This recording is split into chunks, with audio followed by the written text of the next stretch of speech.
Bonjour, c'est Gilles sur boursicoté.com. Voici l'analyse technique du CAC 40 pour cette journée du jeudi 11 septembre 2014. Et finalement, après une phase de consolidation qui n'en finit plus, eh bien le CAC 40 vient finalement toucher le quasi-objectif qui s'était présenté, puisque je vous en avais parlé hier. Donc il y a eu une rupture de la zone intermédiaire des 4440 et les cours sont venus chercher ici cette zone horizontale des 4415 points qui croisait ici la zone de support oblique qui était fini précédemment par 3 points. Eh bien on vient d'en définir un quatrième, puisque même si on se rapproche, on se rend compte que le point ici vient juste se poser sur cette zone de support. Donc quelque part, voilà, bon, il y a quelques points de décalage, mais on peut dire que le contact est quasi parfait. Et donc, pour l'instant, on confirme en tout cas cette zone de support par un petit rebond ici avant la clôture définitive. Du point de vue de la configuration technique, nous avons un RSI qui se stabilise, un stochastique qui commence à sortir de sa zone de surachat et un MACD qui est toujours baissier. Donc tout ça, ce sont plutôt des signaux qui vont dans le sens d'une neutralisation de la dynamique, voire pour le stochastique, un biais légèrement baissier. Du point de vue des volumes, on s'inscrit ici avec des volumes dans la moyenne. Il n'y a pas d'augmentation ou de baisse ici significative des volumes dans un contexte où la volatilité remonte légèrement. Donc du point de vue des indicateurs, du point de vue de cette configuration, il n'y a pas grand chose comme changement. Il va falloir s'en remettre ici sur la gestion des niveaux horizontaux, ou voire même définis par les niveaux obliques. Et puis il y a autre chose, c'est vrai qu'on m'a demandé pourquoi je ne les traçais pas dès le début. Vous allez comprendre pourquoi. Si on trace les retracements de Fibonacci ici, sachant que je n'ai retouché aucune zone de support résistance, voilà ce que l'on obtient. Regardez bien, ici le 23,6 se trouve confondu avec une zone déjà clairement identifiée à 4415 points. Le retracement à 38,2% se trouve confondu quasiment avec une zone précédemment définie. On est sur le retracement à 4356 pour une zone identifiée à 4355,8. Et puis le retracement des 50% se situe sur cette zone des 4309 points, qui elle aussi est une zone de support majeur. Vous pouvez regarder sur la vidéo d'hier, les niveaux ici étaient exactement placés au même endroit. Qu'est-ce que cela veut dire? Cela veut dire que si les cours partent en consolidation, eh bien on aura des zones ici horizontales qui seront renforcées par le retracement de Fibonacci, puisque ceux-ci, comme par hasard, viennent se poser directement sur cette, quasiment parfaitement sur ces zones horizontales. Donc les repères vont être faciles à trouver, puisque là on a en plus aujourd'hui le contact qui se fait alors que nous sommes sur une intersection entre cette zone de support oblique ici et la zone horizontale qui définit le 23,6. Donc 23,6, je le rappelle, en cas de cassure, c'est un signal de début de consolidation. Là on était suite à une dynamique ici sur une phase de retour. La consolidation, elle, débute à partir du moment où, en tout cas elle s'amplifie, à partir du moment où on casse ici le retracement des 23,6%.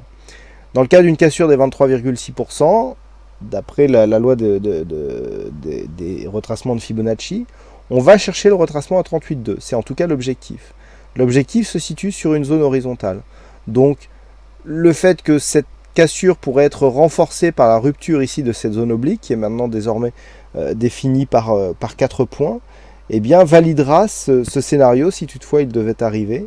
Savoir que sur une rupture ici de cette zone oblique, confirmée par la rupture des retracements des 23,6% de Fibonacci, l'objectif se situera à 4356 points, puisque c'est l'objectif des Fibos et la zone de support qui était déjà identifiée. On voit cette zone d'ailleurs qui avait fait office sur cette petite phase de consolidation horizontale. Ça, c'est pour la phase baissière. Maintenant, le fait que on vienne ici marquer un contact, que les cours rebondissent, on a cette ombre basse ici qui commence à s'allonger. C'est un signe ce n'est qu'un signe, mais c'est un signe d'une conviction des acheteurs qui, sur des points bas, viennent se replacer et font remonter les cours. Donc ça peut être un premier signe, en général, quand on commence à avoir des ombres basses qui commencent à se développer, un petit peu comme ce que nous avions eu ici sur ces bougies. Dans un premier temps, on était haussier, et puis sur la consolidation, on commence à avoir des ombres basses qui se développent, et juste après, on a continué à monter. C'est aussi pareil à la baisse, vous voyez les ombres hautes là qui se qui se développe et ensuite on accélère à la baisse.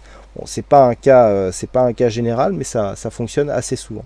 Donc là, le fait d'avoir une première ombre basse qui se développe, qui vient tester ici une zone de support, définie par un retracement de Fibonacci, définie par un support oblique qui donc guide la tendance haussière court terme depuis maintenant quelques semaines, et bien tout ça est un signal, donc signal qui mérite d'être confirmé, puisqu'on l'a vu, la configuration est plutôt baissière. Et puis nous avons un signal baissier là aussi, on va se rapprocher un petit peu pour mieux le voir.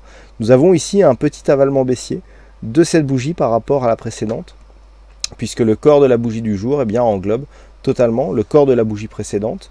On est sur une bougie verte, et on vient ici avaler donc à la baisse le corps de cette bougie en rouge. Alors là où le signal est amoindri, c'est que un avalement est beaucoup plus puissant s'il intervient au sommet d'une tendance. Là ici on vient se placer dans une bougie verte mais qui intervient dans un contexte baissier. On n'est pas du tout au sommet de la tendance haussière.